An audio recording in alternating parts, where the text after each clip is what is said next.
Hello and welcome to Bahrain Now, your source of local initiatives, happenings, talents, and trends. I'm your host Khalid Hijris, here to walk you through our exciting lineup of segments and personalities from around Bahrain. So don't go away, we'll be right back.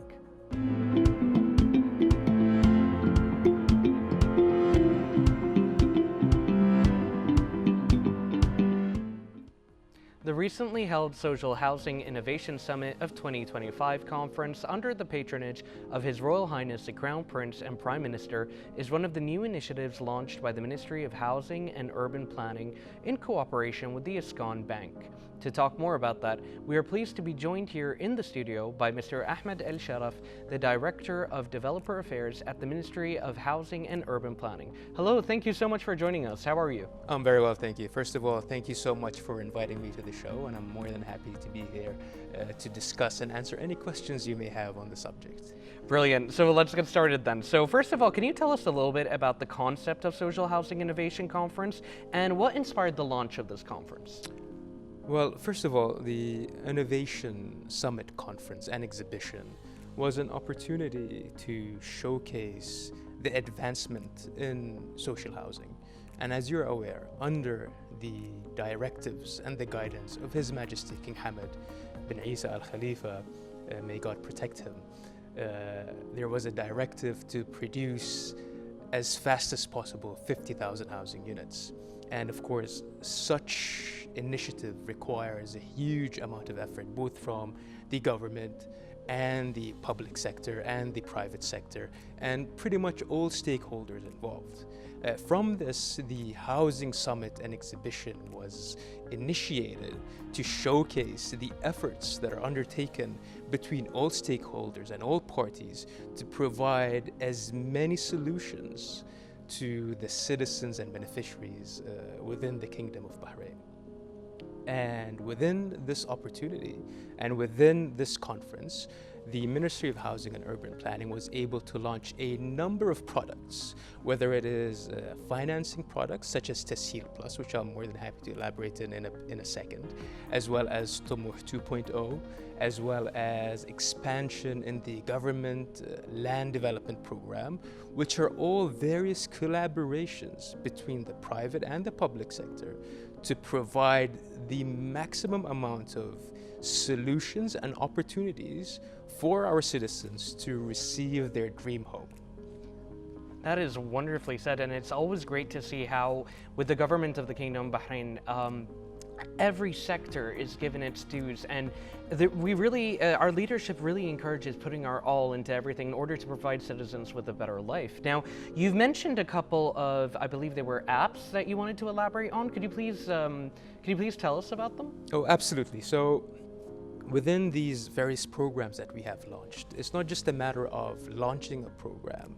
It is about providing easy access to our citizens to look into the various options they have within their grasp. So one of the applications that the Ministry of Housing and Urban Planning with the team at Iskan Bank is Beiti. And within Beiti, we have connected all the stakeholders under one platform to make it easy for our citizens to look at the options they may have.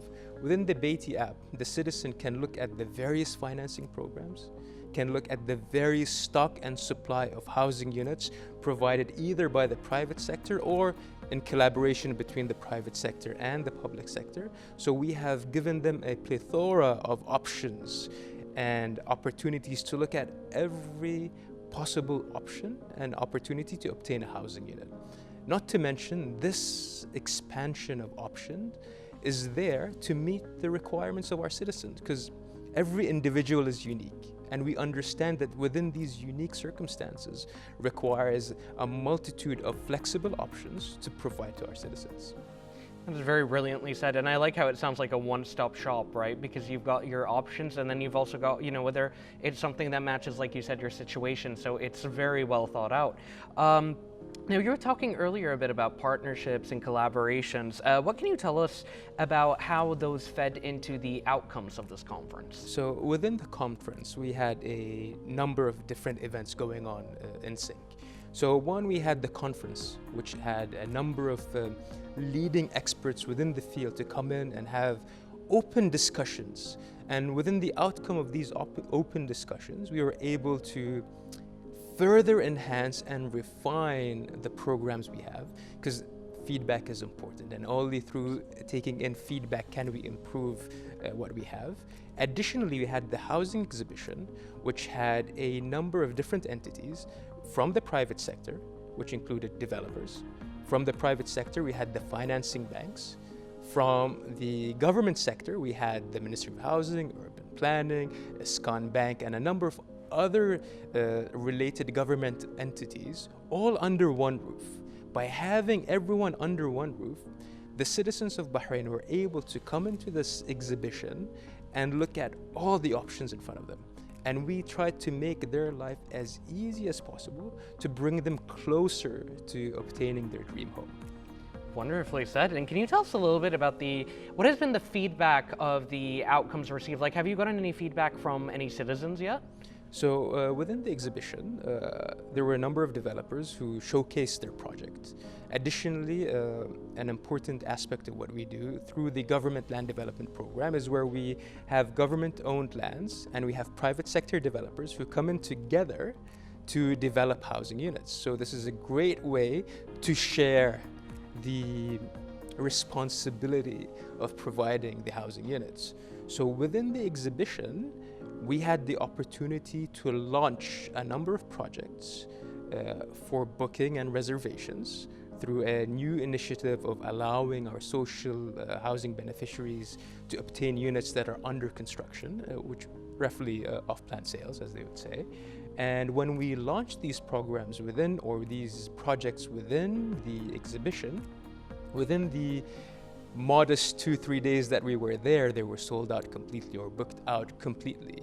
And a number of citizens saw that this was an opportunity to obtain a housing unit at a very appropriate price, provided with all the benefits of utilizing the expertise of the private sector, in line with the financing programs we have provided. So we have brought everyone together and closed the loop, as they would say. And from that, we had very positive experience or very positive feedback from the developers. We had positive feedback from the beneficiaries who attended. And to be honest, we look forward to expanding on this exhibition and summit in the future to provide our citizens with more options to be educated on what is going on. And at the same time, using those apps which I talked to you earlier about, Beiti app, it's almost as if this exhibition is available to the citizens year-round. So they can always go to the app, check all the new projects, see all the financing programs, and it's all within a click of a button. I like the general theme of accessibility, because I think housing, in a lot of other parts of the world, it can be a very complicated process. And yet we've shown here in the Kingdom of Bahrain that through cooperation and through partnerships and under the directives of the leadership of the Kingdom of Bahrain, we can take something that is very typically seen as such a complicated process and make it so accessible to the citizens of Bahrain. And another theme that I'm noticing is how holistic everything is.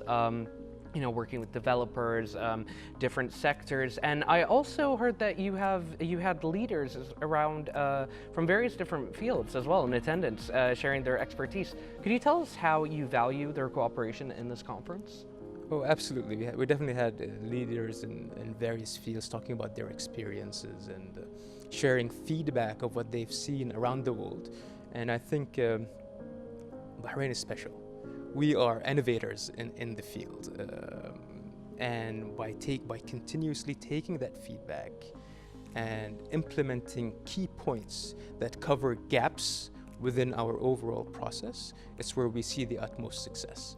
And this is where we really value that input from those experienced around the world. And I think this is where that value came in when we had those conferences and discussions during the summit. And if you had to say there was one particular, I imagine it would be very difficult to pick only one, but if you had to say there was one primary or main outcome from the summit that you think the Kingdom of Bahrain should be especially proud of, how would you summarize that? To be honest, I think one thing that we should really be proud of is there are a lot of challenges. There is a multitude of challenges on very different levels. and it is through the innovation of the workforce within the government and the responsibility taken by the private sector and the general overall care to going through this mission together is what makes me the most proud. Is I feel that everyone is really living up to the name Team Bahrain. It's where all of us are coming together for one very singular mission to serve our citizens. And by having that open conversation with everyone, this is where we can see progress and evolution and expansion of what we're doing. Absolutely. And on the theme of evolution, how do you anticipate the landscape of the housing sector in the Kingdom of Bahrain? The landscape of the housing sector in Bahrain, and specifically social/affordable housing, is a major player within the real estate market of Bahrain in general. And by creating these partnerships across the board and every single segment within that industry, we can create a synergy that will provide an expansion in that market, but at the same time meet the requirements of our citizens. And this is where the government sector or the Ministry of Housing and various other entities play a role to make sure that everything is in line with those requirements. Wonderfully said. And just before we conclude, is there anything else that you'd like to let the citizens of Bahrain know? One thing I think every citizen should be aware of is that at the end of the day, we are at their service. We are here to hear from them, take feedback, add to that the feedback from the developers as well, add to that the feedback from various stakeholders, and by putting it all together, we can come up with a solution that works for everyone. Brilliantly said. Thank you so much for joining us. This was a very illuminating talk, and we look forward to see how the landscape of housing is going to evolve even further in the Kingdom of Bahrain. Thank you for having me, and we actually look forward for the next summit and exhibition. Absolutely, and hopefully you and your team will come back to tell us more about it. Thank you. Thank you so much. Ladies and gentlemen, stay tuned. We have more coming up here on Bahrain Now.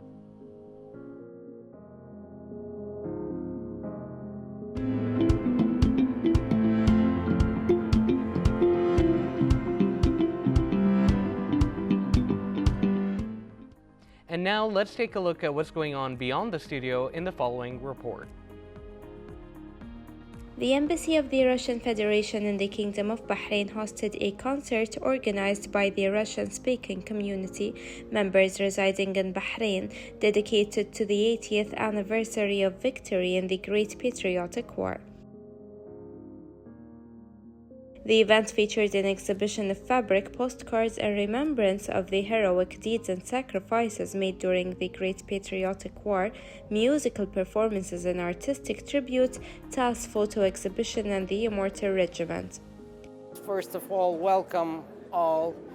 We are very happy to have you here on this celebration of the 18th anniversary of what we call in Russia Great Patriotic War. Of course, Russia sacrificed a lot of deaths and casualties, and as President Putin said today, we bore the main burden in this war and saved not only the Soviet Union, our country then, but the whole humanity. It's particularly pleasant for me to tell you that His Excellency, His Majesty the King sent a telegram of greetings to my President Putin, which we received yesterday. It signifies the importance of this date, which is the great holiday in Russia, and it demonstrates the depth of our bilateral relations, which are developing in every possible way. The event also displayed the blockade bread, which is a molded rye bread that was prepared with the various edible additives used to stretch the flour supply in the days of the war, when the bread rations were reduced to 125 grams per day per person.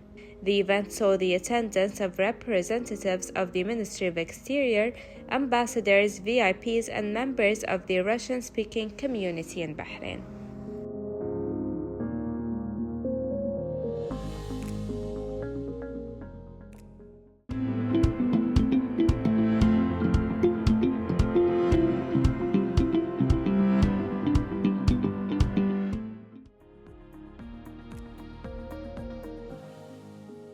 Mr. Mahmoud Qanati, a Bahraini French luxury watchmaker, is partnering with Bahrain Polytechnic to introduce the Qanati Lab edition at the Polytechnic's campus to produce Bahraini's first luxury watch collection fully assembled by Bahraini artisans. This collaboration provides Polytechnic students with a unique learning opportunity in a cutting-edge lab, where they engage in assembling high-end timepieces. I was very impressed by the passion of this guy, all of them, male and female, and I didn't expect this. Means it's really funny because they are engineers, they are creating super complicated piece, but they need some guideline because it could be complicated to realize this, but you feel that there is a passion behind.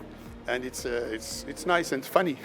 There is a lot of challenge here because they don't have any knowledge on watches. I mean, this is the first knowledge, and if you want to produce watches, you need to know how to manipulate the component. You need to have the correct tools to manipulate the tools, and this is another big issue that we have here. But this, we will manage this. And I was also very impressed because yesterday and this afternoon, they dismantled the movement quasi alone, and nobody lose any parts, break any parts, and it works. Means now they are completely passionate. It's nice. It's nice. I love it.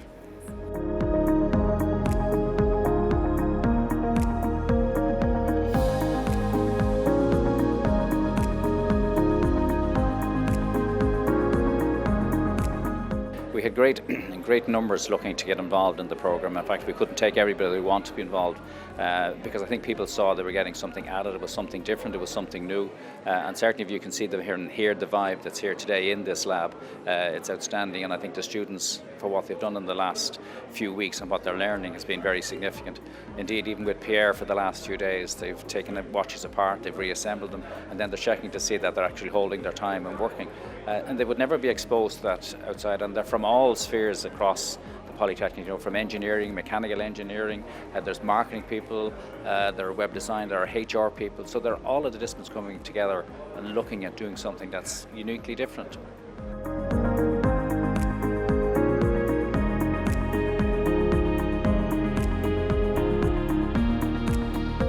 Back in November and during Jewelry Arabia, we announced our partnership and collaboration with Bahrain Polytechnic, where we try to create a new mindset in Bahrain, which is the mindset of entrepreneurship.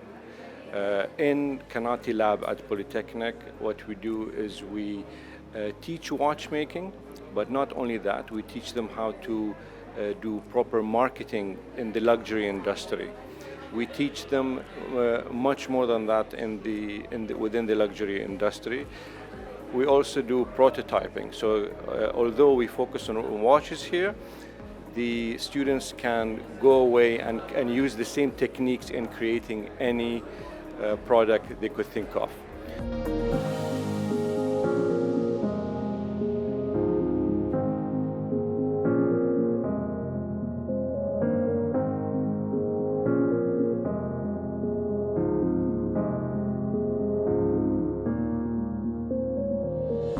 I joined a Qanati workshop to learn more about watches and the art also. Here we just started with the first few weeks. We started with the history of watches, the mechanics of watches, how do they actually work, and what movements should you take considering the watches that you're gonna do as a project right now. And we learned about the history, also about AI tools that will help us regarding the design, regarding the research, and everything that is actually useful during the procedure. The collaboration goes beyond watch assembly, immersing students in various aspects of a product development and marketing. They will gain a practical experience in AI-assisted design, 3D modeling, and 3D printing, mastering techniques to bring innovative ideas to life. Students will also explore skills in finishing, painting, packaging, and product photography, equipping them with a well-rounded understanding of the watchmaking process.